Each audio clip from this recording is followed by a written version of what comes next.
On a Whim. Hello, On a Whim listeners, and welcome to episode 40 of the On a Whim podcast. For those of you with a little touch of the OCD, right? It's episode 12 of season 3. Because I just like instilling chaos. Chaos. It's one of my favorite things to do in this naming conventions. Well, I'm Paul. I'm Shadoe. I'm Grover. Oh! You two are gonna get this timing thing down. No, at Shadoe, some point. Shadoe can go first on the call outs, and then Shadoe can edit me so I go last. There we go. I can edit that so we don't talk over each other. And once again, to me, Shadoe, that's like some kind of black magic that you're able to manipulate space and time now. It's shadow magic. Shadow magic. Oh. You know, it's like it's like Shadow Realm, but with magic. You know, it's not magic. For the longest time, it's coffee. It's science. Yeah. That too. For the longest time, I didn't know that the Shadow Realm was just a construct of 4 kids. Because they didn't want to make it like murder. or your legs being chopped off, or you drowning in sand, or whatever it was whatever crazy stuff that the Yu-Gi-Oh characters had to go through. Yeah, exactly. And these kids would have PTSD up the wazoo. And no, we can't have the American children be traumatized. So the Shadow Realm it was, and so did Pegasus kill Grandpa in the first or second episode? No, he locked him into a dying medium, cable TV. A plus, Grover. I wasn't ready. You broke Paul, and we're only 5 minutes into this episode. Not even. It's like 2 minutes in. What are you talking? It's the funniest thing, right? Because you watch old Yu-Gi-Oh episodes. They have cable TV, they have VCRs, they have all this stuff, right? It's only 20-ish years ago. Right. And all of Yu-Gi-Oh is now streamed on Pluto TV. It's not advertisement for Pluto TV. It's just that's where the new Yu-Gi-Oh episodes premiere. I don't know that. It's a free streaming service. Maybe someday I will actually watch Yu-Gi-Oh. The only thing I know of Yu-Gi-Oh is Little Karibo's Yu-Gi-Oh Abridged. Abridged series. Yeah. Yes. And I remember specifically that one convention we were at that we watched the premiere of that one episode of, and that just like became a never-ending meme source. And him and his significant other showed up to Anime Vegas completely wasted out of their minds. Yep. He signed my 3DS and like it didn't even look like a signature, it just looked like a squiggle. That's great. It was... I mean, have you seen me sign things? It's all you can see is a squiggle. Yeah. But he Little Karibo was living his best life at that convention. He really was. I don't think he remembered anything about that convention. but he was having a blast. I think we went to a panel he did, and he was just absolutely toasted. Like,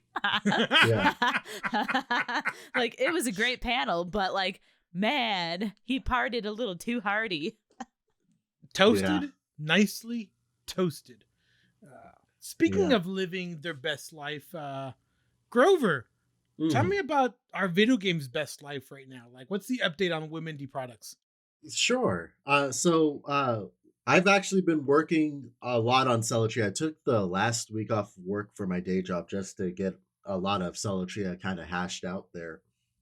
And me and John, who also does like a lot of the programming, we improved a lot of the in-game systems. And, I talked about we had to wipe out the text and everything.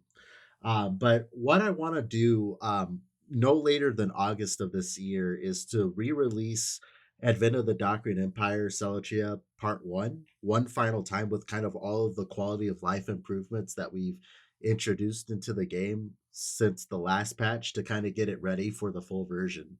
So I don't have a precise date, but it's going to be no later than August. And yeah, we're going to have support for the Steam Deck, I'm hoping. Because Woo. even Shadoe, you had done a lot of audio editing. You had went through our entire soundtrack, right? And made OGS versions of all this so it would work on the Steam Deck. And John implemented some code that if it's on a Steam Deck, it'll automatically load the OGS instead of the MIDIs. Oh. So we kind of figured out that big problem of bringing it to other consoles, we hope. So hopefully in the next couple of months, we're going to be testing that out. And we're going to use this kind of like a soft launch for and to kind of see how things go for the full version, right? Because I want to make sure the full version of the game is as smooth as possible. And yeah, I'm hoping to all the cutscenes for Solitary are done, and they have been done for quite some time. But a lot of the work right now is done on tying things together, tying the dungeons to the cutscene triggers and things like that. We've been testing Chapter 4 internally for the part 2 of the full game. And holy crap, is it unbalanced? We got a lot of feedback from that our bosses are way too easy, and it's kind of a mishmash, right? Because the bosses in part 1 are really, really hard, and then the game gets really, really easy. So we have to go back and bring some bosses back to the drawing board. But we are making some really good progress. So just a TLDR or TLDL, I guess. No later than August. New version of chapters 1 through 3 on Steam and itch.io with all of the quality of life improvements. So please look forward to it. Woo. Yeah. With hopeful, and I say woo. Yeah. Hopeful Steam Deck. Hopefully it'll work on Steam Deck. I just wish I had a Steam Deck to play it on. I mean, I'll have one in October that you can use. The most passive aggressive Grover line have does Grover ever passive aggressive? No. It's not so much passive aggressive. I want to say Valve did it's not passive aggressive. Valve did a really, really good job on helping smaller developers get on their platform.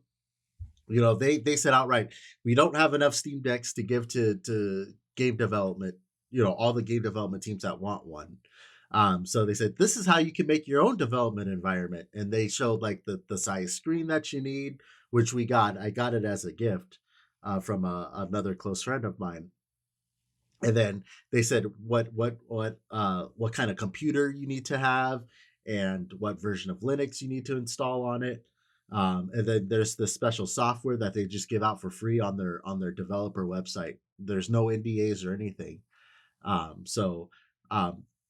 have to give big props to Valve without any passive aggression whatsoever, that they do a lot to help indies get on their platform. And I kind of wish other platform manufacturers would take note of that. Was that the long answer rebuttal that you wanted? Absolutely. I live for your long answers responding to my own pettiness to your response. And I just sit here and enjoy the show. It's like I enjoy poking the bear, right? It's like just, Grover wearing his mask to cover up the face and poke, jab, and Grover rage. Oh man, I'm here for it. Grover, you should get a face mask that's got like a bear face printed on it.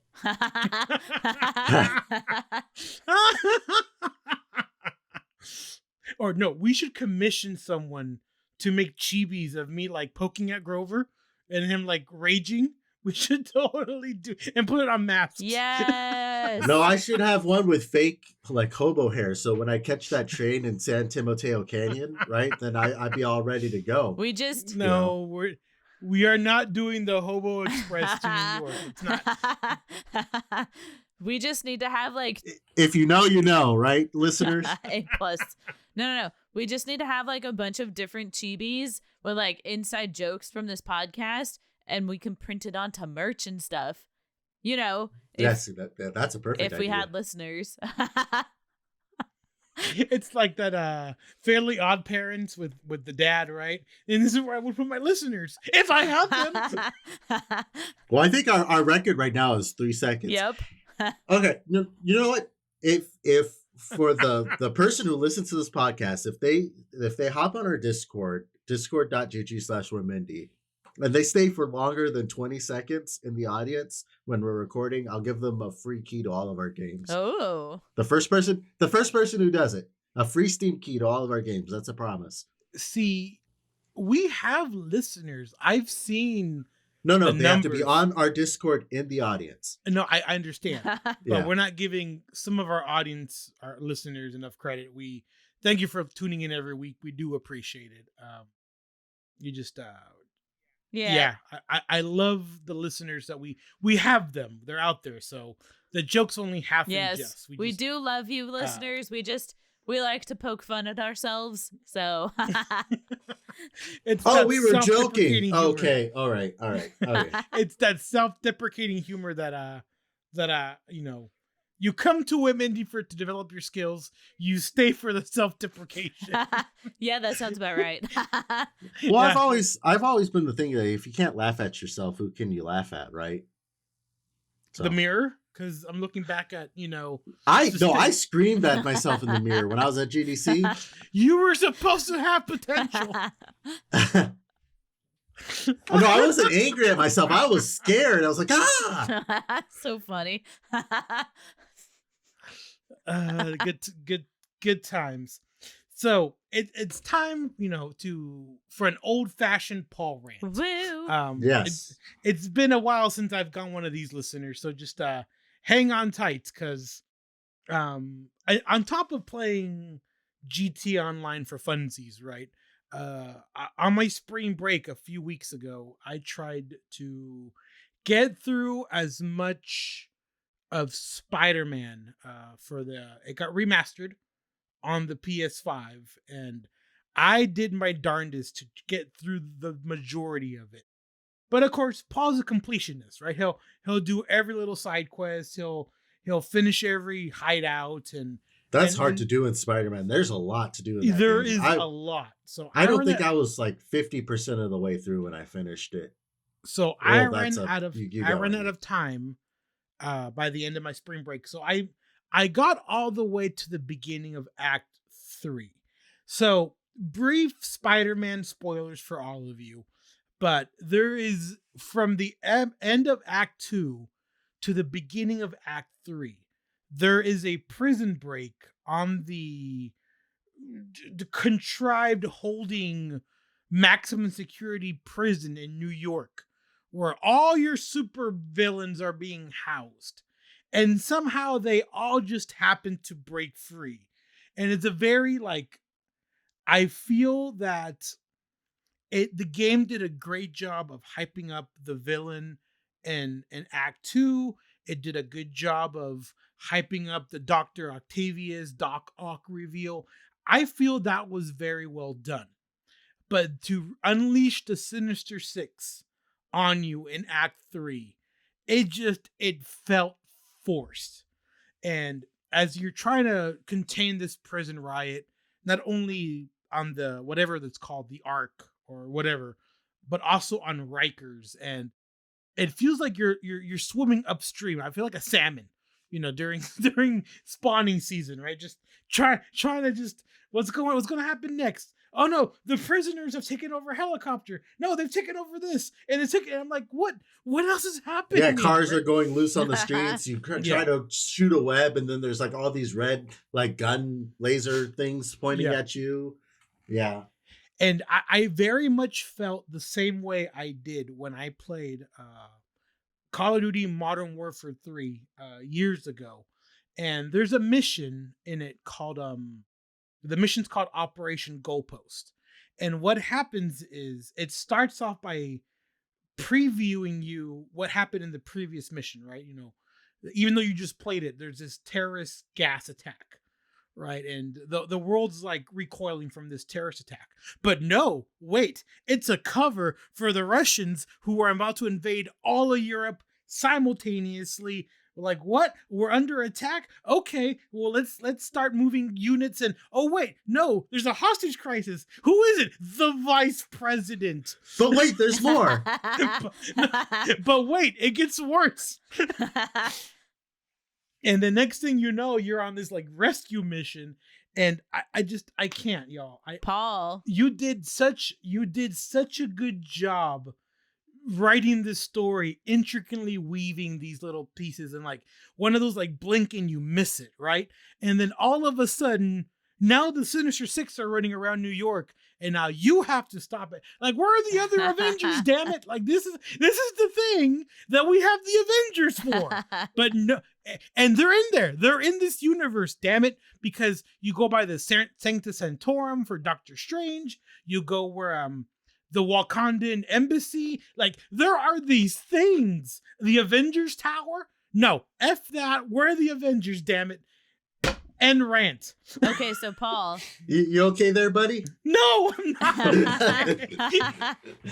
I have a thought that I think you might enjoy. For that Modern Warfare game, they called it goalpost because they're constantly moving the goalpost. Yeah. Yeah. They were very very clear accurate on the advertising for that. You just missed it. See, Paul was too busy getting angry about the whole thing. But this is how like I reacted to it when I was like, what? We were in college when Modern Warfare 3 came out. We were a young 20-something, and now as a 30-something, I'm still finding this gamer rage.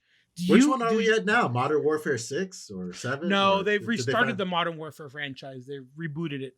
Oh, no. A soft reboot, yeah. Yeah. I don't even play the single player no more. I watch other people do it for me. Like, I just can't.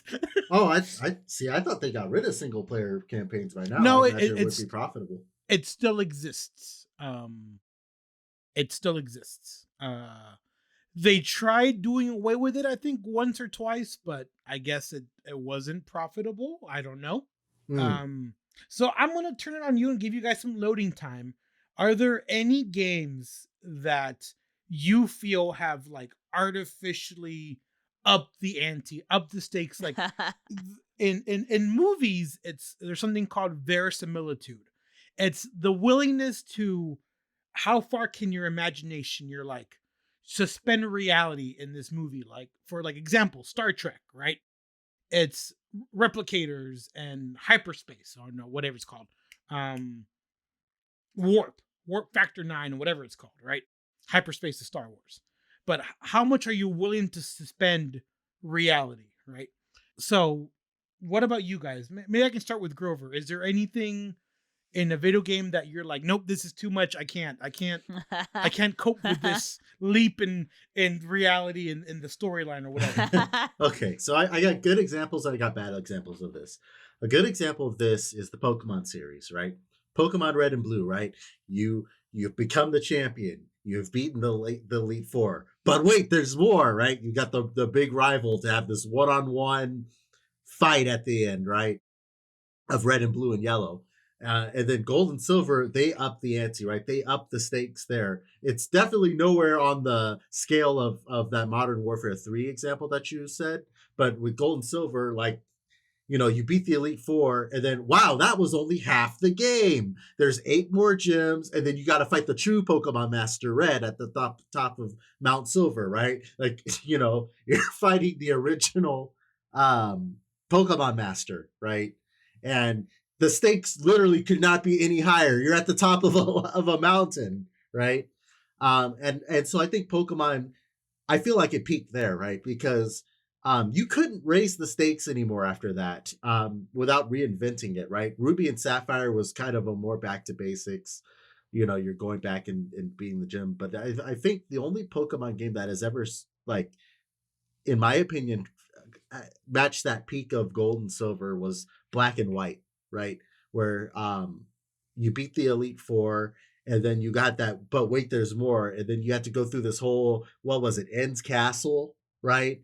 And this whole like bizarre thing with him, right? After you thought you beat the game. You mean PETA in the Pokemon universe? Yeah. It was I don't remember much of it, but the ending of Black and White stood out to me because they went above and beyond to try to recreate that initial surprise feeling of the original games. And that's a feeling I have not felt since. Uh, so that's example of a series that I felt used to do it pretty well. Um, Final Fantasy, me and Shadoe are used to this, right? At the beginning of every Final Fantasy, you're fighting little goblins, slimes, whatever, soldiers in the futuristic ones. But at the end of every Final Fantasy game, you're either fighting God or a demigod or the villain that turned into a god, right? You're Sephiroth, who ends up destroying planets, right? You've seen that in Smash Brothers, Paul. I know I'm not speaking a different language there. You've been killed by that several times. He blew up the world. Like, no, he blows up several worlds. There's a 10-minute cutscene in Final Fantasy VII when you're fighting Sephiroth and he disappears, and it shows the solar system, and he's destroying all the planets in order from Pluto to, well, when it was a planet, to all Neptune all the way to Earth. And then you see that when it's coming towards Earth, then you take all this damage, and it's a 10-minute ability, right? In Smash Brothers, they crunch it down to like 10 seconds, but it is I'm used to fighting gods at the end of the game, so I kind of know that the ante's always up there when I'm playing these crazy JRPGs, right? But with like games like Mario and Zelda, right? I feel like the stakes are always the same. Like with Mario, the stake is always, the princess is getting captured, right? Princess Peach. But the it's not so much the stakes have changed, but it's like the means to get to the end goal is always different, right?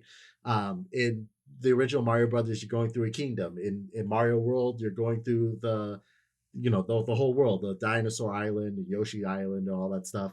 And then you go to Super Mario Sunshine, where you have to use these water tools to get them. And then you're going galaxy, you're going to outer space to accomplish the same objective, the same stake, but the same things at stake, right? You still have to get the princess. I prefer that as opposed to always fighting God at the end, right? If Mario always has to do something better than getting a princess, at one point is it not Mario anymore? You know what I mean? That's fair. Yeah, but I also like Final Fantasy, where you're fighting different gods at the end of it as no name things. It's like anime, right? You fight God with the power of friendship. yeah. The old ones are power of friendship, but the new ones are a lot darker. It's more like you killed either my girlfriend or my dad, or you ate my mom. Yeah. Oh yeah, Attack on Titan. Attack on Titan, like innocence shattered, at that point. But yeah, speaking of, how about you, Shadoe? Are there any games you played like the stakes were raised to the ridiculous amount? So of course, I'm a huge Final Fantasy fan, so Grover already covered that base, but let's talk about Kingdom Hearts. Well, I'm here for this. Okay, right. So in the first game, spoilers if you haven't played this whole series, but in the first game, you start off as, these kids who are friends who are on an island who want to go beyond their world and explore new worlds, right? And so through that whole process, something gets triggered and like the darkness is personified into the Heartless. And, you're going through, you're battling the Heartless and you're battling Disney villains. And then, fine, cool. You finish up the game defeating Maleficent and like saving the princesses of Heart. And, getting your friends back together because friendship. And then like the series starts to take a twist, because suddenly it's not just the Heartless you're dealing with anymore. It's Organization 13. And like somehow the Heartless are connected to them, but they're like a whole new group of bad people. And then like as you play through the series, it's always just like, but what about these villains instead? So there's like layer upon layers of like new villains and like new things. So like at one point you're not even battling Heartless anymore. They like gave that concept up completely, and you're like battling dream eaters. So like you want to talk like really complicated storylines that are more complicated than necessary, Kingdom Hearts, because they're just constantly trying to find out like that. But wait, there's more. But at the same time, I love it because I mean, I love the characters. So last week, Paul was mentioning about, we went on our JRPG tangent last week, and Paul was like, yeah, you guys are just talking like Peanuts characters. Wah, wah, wah, wah, wah, wah, right? I've played Kingdom Hearts, the one and Chain of Memories, and I still have no idea what's going on. I was like, I know Organization 13 are these people in the black suits with the chain and whatever, and I know that, Disney villains, yay. But it's like, other than that, I'm like, okay, that's it. Okay, those were people that happened. Why am I here? Why does he not remember this person? Oh, okay. So the problem with the Kingdom Hearts series overall is that like they have the main titles and then they have all the offshoot titles, and you would expect that the like offshoot titles wouldn't have any like super important like things to the main storyline, but unfortunately the way that Kingdom Hearts is that like every game kind of matters in the series because it's constantly adding new stuff and upping the stakes and going, oh, but what about these villains? And now like in Kingdom Hearts 3, like spoilers for the ending if you haven't played it yet. Oh no, don't say it. I still gotta play through it. Okay. Sorry. Without giving away too much, I mean, do you know what happens at the end, like at all? No. Like, you don't know what happens to like any of the characters? Nope. Oh, okay. Then I guess Sorry. I can't like talk about this and complain about it yet. Not yet. The point is like the whole thing wraps up in like kind of a nice thing, but then like they up the stakes again by doing something that like I really want to talk about because it leads into Kingdom Hearts 4. Oh, I see. Yeah, sorry, I didn't mean to cut you off there because I'm still. It's like how I feel about The Last of Us, right? I know that it's been out long enough, but like now that I'm playing through it, I was like, okay, I don't want to hear it. No. I understand that, and I want to respect that, which is why I like stopped myself. So I appreciate you stopping me because I don't want to spoil it. Because honestly, the ending of like Kingdom Hearts 3, like I had to sit with it, like. It was an emotional ending for me. To kind of bring this kind of back to something that's not so much wah to Paul, right? I feel like Kingdom Hearts is like the MCU movies, and the reason why I think that is like I feel like the main titles like Kingdom Hearts 1, Kingdom Hearts 2, Kingdom Hearts 3 are like your Avengers movies, right? If you just go in watching an Avengers movie, you'll be like, okay, I have I know who these people are. I know who these Disney characters are. And they have like this basic premise that you need to do. But if you've never seen like Iron Man 3, or if you've never seen, Spider-Man No Way Home, or if you've never seen, Ant-Man and the Wasp, you're not going to understand like, okay, why are these characters, why are they looking all beat up? And why are these people don't remember these things that happened? And then why are, why is this one not in this movie? That's how I see it. Like they're all required in the way MCU movies are needed nowadays, or now the MCU Disney Plus shows, right? To fill in all these little tiny knowledge gaps within the series. Yep. That's fine. I just wish that like they didn't do it that way because like there are some games that I haven't like been able to play. Like I can play all of the main ones because the main ones come out on consoles, but like the mobile game, nope. I didn't get very far in that. Gosh, there was one that I couldn't play because it was on like the Vita. Oh, yeah, they released them all for PS4. Yeah, now. I mean now they have, but like before they did Back then, yeah, like I was just like, well, I'm screwed. I don't know what's gonna happen now because I'm missing this fundamental chunk of knowledge. And I feel like you should put like a little asterisk next to they released them all for PS4 because, I mean, technically they did, but like, what is it? Kingdom Hearts 2? No, 365 over 2 days. Like, that's a really good game, and I'm so salty. Cutscene only. It's cutscenes only, and I'm super salty about that because I would love to play that game. You're not there to turn on a movie. You're there to actually play something. Yeah, like if I want to watch a movie, I will go and watch Netflix, at least until I cancel my subscription. You and how many other people? Okay, but see, I'm not canceling because I'm salty at Netflix. I'm gonna cancel it and get Disney Plus because I want to watch Obi-Wan series. Yeah. Fair. Very fair. And I just might not ever go back to Netflix because of all the crap they're pulling. No, for the listener, for the uninitiated, the week we're recording this episode, to be named, Netflix had reported for the very first time since they went public in the last 10 years that they have negative subscriber growth. Like they lost for the first time in their history. And I made so much money from that. Oh, man. Good times. Yeah.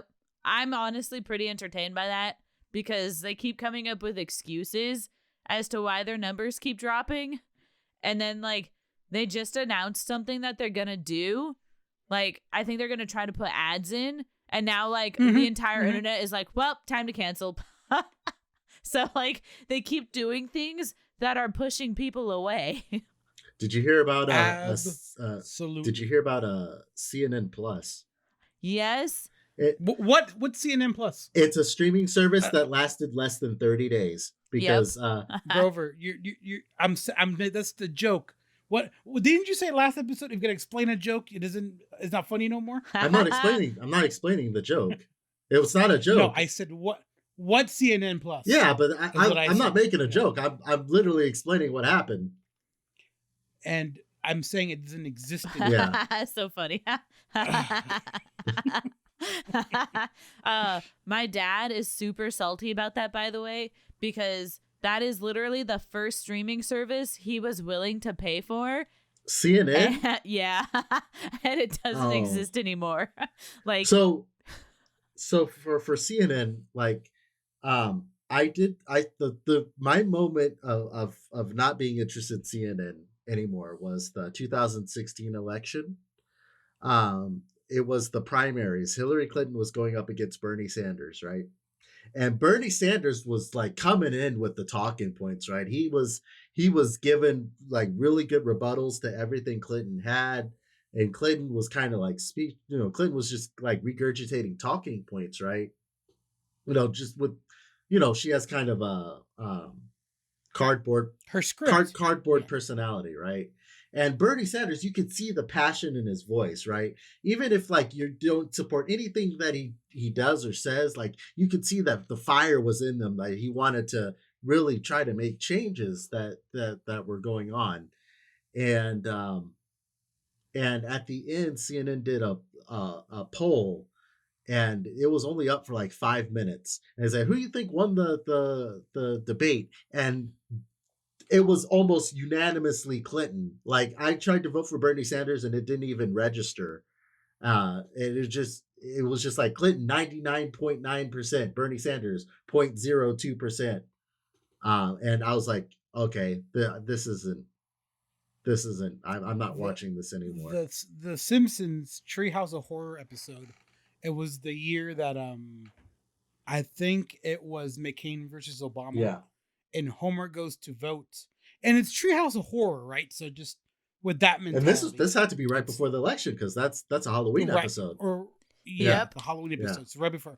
So Homer goes to vote for Obama, right? So he clicks Obama, 1 vote for McCain. He's like, no, that can't be right. Presses Obama again, 2 votes for McCain. And then eventually, like, it eats him, and then blood spurts and Treehouse of Horror episode, whatever, right? But that's what it sounds like to me. Yeah. That's what it was, and they were playing up on it. They showed the graphs on the TV and stuff, and I was like, oh, okay, this is. I at that point I kind of saw when and I'm in no way a Trump supporter. I'm gonna say that right now. I dislike Trump with all my being, but I at that point I was like, okay, I get what he says, but like, the media kind of, manipulates things, right? And at that point I was looking for something that's not Fox and not CNN, because there were two sides of that same coin of pushing their own agenda as opposed to the interests of the country. And Yep. I was very happy to kind of see CNN plus burn. Next, I would really like to see Fox Nation burn, because that streaming service is a cancer in a much different light on the opposite side of that spectrum. Yep. Oh man. I started a whole nother tangent unintentionally. Yeah, you did. I like it though. Let's see where we go with this. Yeah, let's roll. What's next? Hello, insert relevant audience member here. I'm Paul. Yeah, let's go with that. And I'm here to pitch to you insert Whimindie games here. Listener, I'm just messing with you. I'm just following the corporate script. It's Paul, and I just want to just touch base with you guys and invite you to go ahead and wishlist Whimindie games. We got Spellbearers coming out late summer. We got Celatria coming out. Grover just gave an update about that. It's looking amazing. You want to be part of these things, but wait, there's more. There's ways for you to interact with this as well. So not only wishlist them on Steam or itch.io, but go ahead and join our Discord. Discord.gg/Whimindie. Yeah, I got it right, I think. Discord.gg/Whimindie.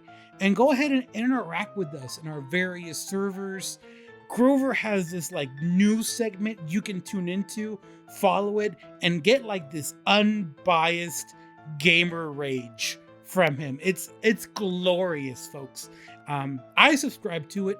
Shadoe subscribes to it. You should subscribe to it. And then just give us some feedback. Talk to us. Interact with us. We want to see as much insert relevant audience member feedback here from you as possible. So, and then go ahead and rate us. 6, stars out of 2.3, whatever you want to rate us out of.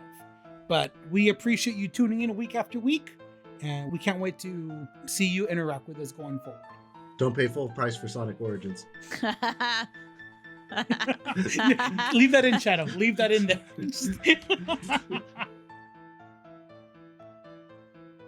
All right, so Grover, as the anchor for our news department, are there and I say this not in jest, because I legitimately tune into you, Grover, for my nerd news. Same. So I believe that within our friend group on our Discord, we've talked about Sonic, right? Yeah. And do you want to tell us about your thoughts on Sonic? I want to get yours too, Shadoe, if we have a chance. Yeah, so last week, because we're recording this this is coming out on the week of the 29th, right? Or some. So about a couple weeks ago, this was released. Yeah. So they announced the remasters of Sonic the Hedgehog 1 through 3 on new consoles, right? PS4, PS5, Switch, blah blah blah. And I was hyped. I saw that they added anime visuals to the openings and all that stuff. And then there was but wait, there's more. There was a catch that if you pay the base price, you don't get the cinematics. If you pay this price, you're missing all these kind of features. And I'm like, why are you nickel and diming a 20-plus-year-old game? This is crazy. I've never seen a collection I've never seen a company be this greedy about an old game collection. Rather than paying $30 for one tier and $44 for another tier, and I just charge $49.99 and I get the whole collection of games. That's what I want, right? And I think Sega is crazy for doing this. Like they're crazy greedy for nickel and diming a beloved collection that people want.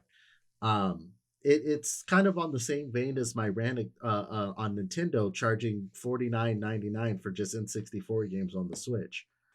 Um, it, I don't. I'm mad about this, but I also want Sonic 3 because I don't have Sonic 3. so I am going to have Over conflicted. Yeah, I'm going to have to get it because I want to buy the game legally on something current, right? But it sets up a bad precedent that I'm being nickel and dimed on classic games. Yeah, I didn't know about that. I've kind of not paid attention to the game news that you've been posting. But damn. Shadoe, you betrayed the Grover News Network. Shadoe has GNN Plus. GNN Plus. Subscribe now. Shadoe has been too busy living adult life. Hey, I do this for free, and I stayed longer than 30 days. So take that for what you will.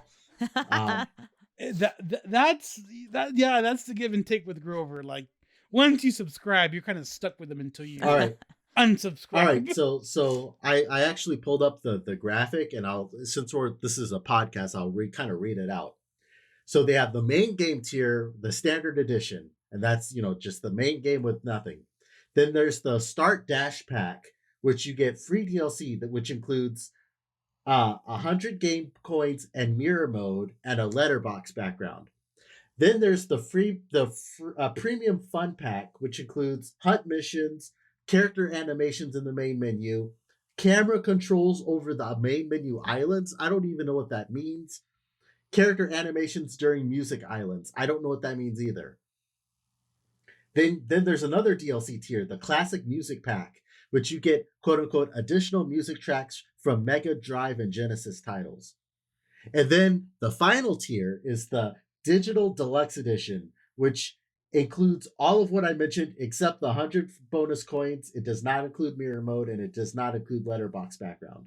So the Digital Deluxe Edition doesn't even include everything. What the heck? What are you even paying all that for? So while you were reading it, I pulled it up on my computer, and all I have to say is this the Patreon for games? Like, what is happening here? Yeah. This is stupid. I wouldn't do this. Sega's out of their mind. They think they can get away with this. They have to redo this like they did the movie. Right? Yeah, when they redid Sonic's look or whatever. That was great, though. Like, everybody was literally just like, rah, no. And then they actually had to change it. But, like, that's the thing is, like, they listened to their fans before. Hopefully they'll listen to their fans now and change it, because this whole like pricing tier system is ridiculous. If you buy a game, you should get the game. You shouldn't get like all of this like tiered level crap. Like no. I'm salty about this, and I don't even really care about Sonic all that much. Yeah, so that's my GNN Plus rant, and you didn't have to pay for it. Paul, what are your thoughts? See, as for me, like we were talking about how you have to get the full MCU experience. You got to watch, all the Iron Mans, all the Thors. Mm-hmm. You got to tune into Disney Plus and watch Hawkeye and WandaVision Loki. And all this, right? And there's so much stuff you have to be able to like understand where everything is going, right? But at no part of a movie do they like stop and say, can the non-premium users step out of the movie theater? The next 15 minutes is not for you. No, nowhere else does that happen. Yeah. And that's what upsets me, is that games will release incomplete. I remember Assassin's Creed, the first Assassin's Creed game, there were 2 memory segments left out. And I'm like, oh, it's memory corrupted. Oh, that might be part of Assassin's Creed 2. No, they released them as DLC. we had enough Paul Rants in one Paul, day. I feel you on that. Final They- Fantasy 15 had that problem. I'm Yep. still salty Yeah. about that. Like, if you are going to put a game out there, make it complete. Do not make it have to have paid DLC in order to get the full story. That is just BS. Like, and I'm saying this to every game developer out there. Put out a complete game. Do not keep charging your loyal fan base money, because eventually they're not going to be so loyal anymore. They're going to realize that you're just greedy with your money. Like, take care of your fans and they will take care of you back. And I have a perfect example of this for myself. I hate to go back to the old well, but when Mass Effect 3 came out, right? And the ending, the controversy behind it all, right? I'm not bitter about it, but maybe I am still. But I refused to buy any of the DLCs. I absolutely refused. I had no interest.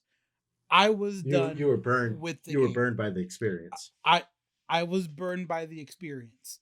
And we were talking earlier about, Grover doesn't want to be spoiled by the game, right? And I want to find it very hard to bite my tongue as Grover plays through Mass Effect eventually, right? Yeah. And, I'm gonna hear him struggling in different story parts. I'm like, no, I know how to beat that. Just let me help you. That's gonna be really hard for me, right? But it's because I'm such a huge fan of the game and can literally spend hours. Grover's seen this, talking to people about Is that on Steam by But- chance? Mass Yeah. Effect?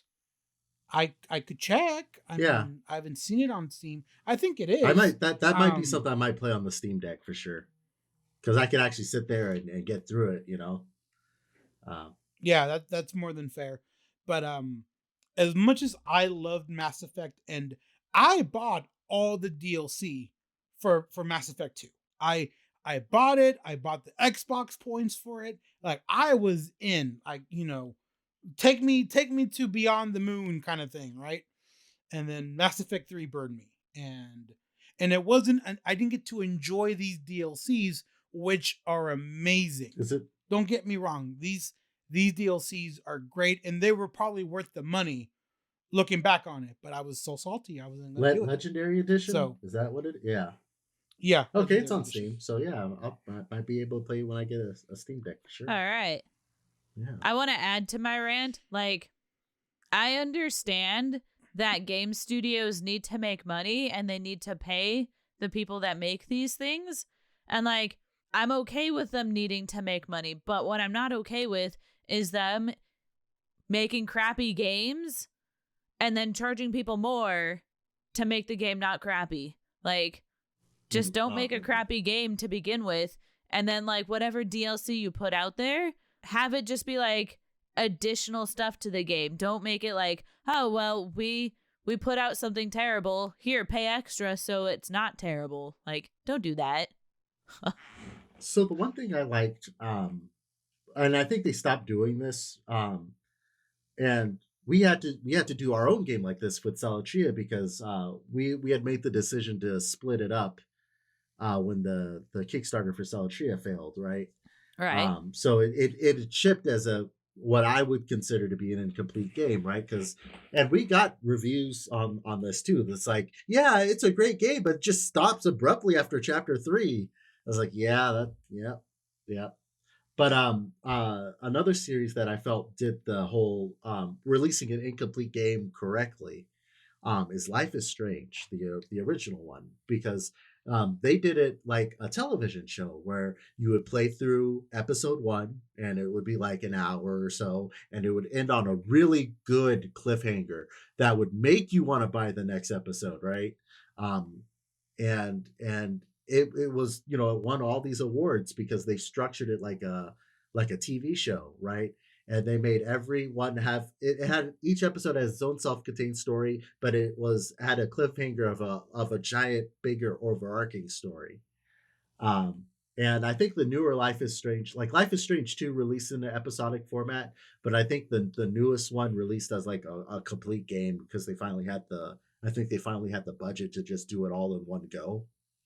But and I think Telltale Games, that when they're around, I think they're around now under new management or something like that. But they did episodic what do you call them, visual novels, and Yes. yeah, like Batman the Telltale series and stuff. They would do like episode 1, episode 2, episode 3, and you would play through them, and have these like kind of like Mass Effect, where like you have these decisions that carry over into the future episodes. Okay. So See, like, I'm okay with that though, because like Yeah. that was like, it's a thing. You're playing different episodes to a story. Yeah. And like it's planned that way, and they're probably appropriately priced for that to happen. Yeah. But like, and I'm gonna go back to Final Fantasy 15 on this. Like, they charged full price. And For an like, incomplete game. yeah, like, don't. That's my whole point. Is like, if you're gonna put out something like that, don't be charging $60 or $70 for a game that like isn't fully there, you know? And like, I mean, yeah, we had to do it with our own games, split it in half, but like, we did that so that we could get money from that first game portion to fund the rest of it. So, and we appropriately priced it. It's not like we're slapping on like here's the first 3 chapters of Celatria, $100, you know, like. Oh yeah, that's, price does play a factor. Yeah, and like, because we're a smaller studio, we're putting out the second portion of the game using that first portion of the game. So like, the game itself is technically incomplete, but we're putting out the second portion as we're able to, you know? Yeah, using Paul's example, right? Like Mass Effect, right, is something that I wouldn't buy unless it was either on sale or like in the compilation of like the Legendary Edition, right? Because to me it's a new franchise to me, and I would be buying something like that. But for somebody like Paul, who bought Mass Effect 3 like day 0, right, or day 1, and had to deal with. I did go to the midnight Yeah. release. Oh, Yes, nice. yes, I did. and had to deal with all of the kind of like what me and you had to deal with, Shadoe, on Final Fantasy 15, having to deal with incomplete gameplay and incomplete story. Yep. Or in Mass Effect 3 case, like this rushed ending that where your actions didn't matter, that they patched in an ending that it did matter eventually. But if we weren't such big fans of the franchises that we're so invested in, we would have just waited until it was quote unquote complete, right? Or waited for reviews or something like that. And I mean, but for Final Fantasy 15, you still would have had to pay for all the DLC the way they structured it. So like, you had like the four Choco Bros. So you had Prompto, Gladio, and then Ignis, right? And then they had planned episode Noctis, but I think they canned that idea. And now you have Arden's episode 2. So you do have 4 DLC. So that's what, like $20 extra for some stuff that's like relevant to the plot. And the video, right? Yep. The movie prequel and the anime side story. Yeah. Like, I mean, okay, so I'm okay with them selling the video separately, like the movie separately, because like that was a feature film. I don't agree with it being like relevant to the plot of the game. You know what I mean? Like, if you're going to make something relevant to the plot, it should be included in the game package. Well, it's like your Kingdom Hearts example, right? Yeah. To where it's you're just paying for an extended cutscene. You're paying for a 2-hour cutscene that introduces you to the thing. Yeah. It's like if Paul needed to buy Mass Effect 0, which was a theater film, to understand what happens in Mass Effect 1. Otherwise, you're just coming to Mass Effect 1 with like, who are you people? I love the memes being included in this. Yeah. I mean, there is a Mass Effect 0 if you think about it. there's so much lore within the Mass Effect world. It's like it could have benefited from a prequel, but that's just the fanboy in me talking. But do you find out all the information you need to find out through the game itself, or do you need additional like help like from others like media? So like for example, right? You find out that the humans' first interaction with an extraterrestrial species, you find out the Turians in the game, was hostile. They were they're the patrolling faction and the very militaristic, and they saw us messing with the fast transit system in the universe, and that's a big no in the universe. So they it's like messing up the railroad or something, you know? Yeah, exactly.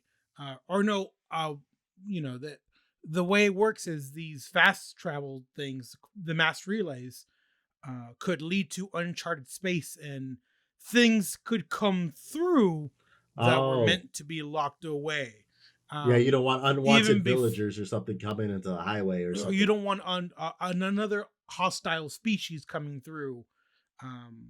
That's another part of Mass Effect lore that comes into play. But the Turians then open fire on the humans, and then there's a small little war that happens between the humans and this extraterrestrial species. To the universe, it was just the humans, oh, you newcomers, you don't know what you're doing. But to the humans, it was our first interaction with the galactic community. And that shapes a lot of perspectives in the game. So, but you will only hear little bits and pieces. It's up to you to go into what's called the Codex, which is all like the deep lore, right?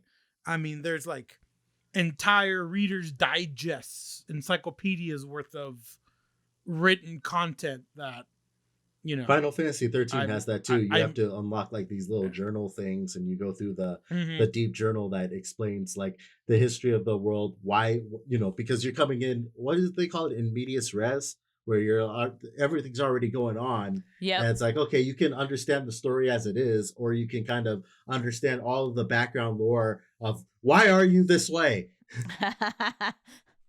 Right? Why are you the way you are? Yeah, exactly. I just wish Final Fantasy 13 didn't start off with like such complicated stuff, because like at least half the game I was like, okay, what's my motivation here? Like, why am I doing this? Yeah, like why does everybody hate my characters for being what they are? Like, I don't understand what's happening here. Did Mass Effect, because Final Fantasy 13 got a lot of backlash because of needing these giant Reader's Digest, if you will, of this information, like you said. Did Mass Effect get a lot of backlash for not including a lot of this story in the game? Actually, I think it was praised for it, because it's there if you want it, but you don't need it. Oh, okay. Okay. And I think it feeds into this, like, you know, if you know, you know. If you know, you know. Thing, right? Yeah. See, I like that approach, because like there are people like us who are like hardcore fans and want to know everything about the games that we love. But then there are people who are just kind of like, oh, all right, I'll play this. And, you know, they're casual players, but they should be able to understand what they're getting into. And like they should understand what happened by the end of the game. I am sure when Grover plays through Mass Effect and he comes to me, so Paul, I did this level. I'm like, go on. And I did this, and that. Go on. That's it. What? you missed out on XYZ. And Grover's like, la la la la, spoilers, la la la. Yeah, I feel like you did that to me a little bit in The Last of Us, right? When I was like, I did this. Why did you kill them all? You could have snuck through this way, or you could have done this, or you could have you could have melted them with a flamethrower. Oh, yeah, I didn't even think about that. And then I mean, but it goes into it tell you that our gameplay styles are very different. And I think our next episode, when we record, we'll talk about how that comes through and linear gameplay styles versus open world. Oh, right? yeah. Oh man, where and we've kind of talked about this before, where I'm very methodical, planning approaches, and then some other people, not to name no names, Grover, so I started blasting, right? Yeah. If I'm cornered, Yeah. I will do that.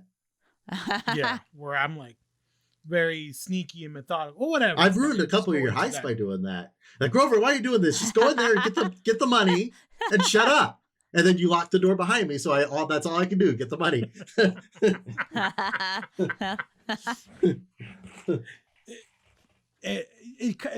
But you guys are all in nice suits. I'm doing still in that- the burglar uniform. Grover, you're supposed to change. See, but me knowing what Grover's like deficiency is and compensating for it, that tells you like what my leadership style is. Yeah. Like, and I'm not gonna just yell at you because you're not doing it right. Well, I will yell at you. No, but, you become like school teacher Paul, like Grover. Go up the stairs and hide behind that wall. Grover, what did I say? Okay, I'll go back. We call that in this podcast Grover proofing. Yeah. I love Grover proofing. Paul, just be glad that like I'm not in on this, because if you had to deal with me and Grover at the same time.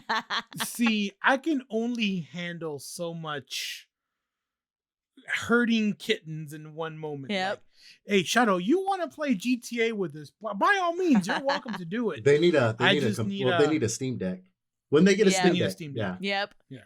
And when that happens, just let me know you want to join in, and I'll get coffee and some painkillers and maybe some tequila, whatever I might drink. Only some that day.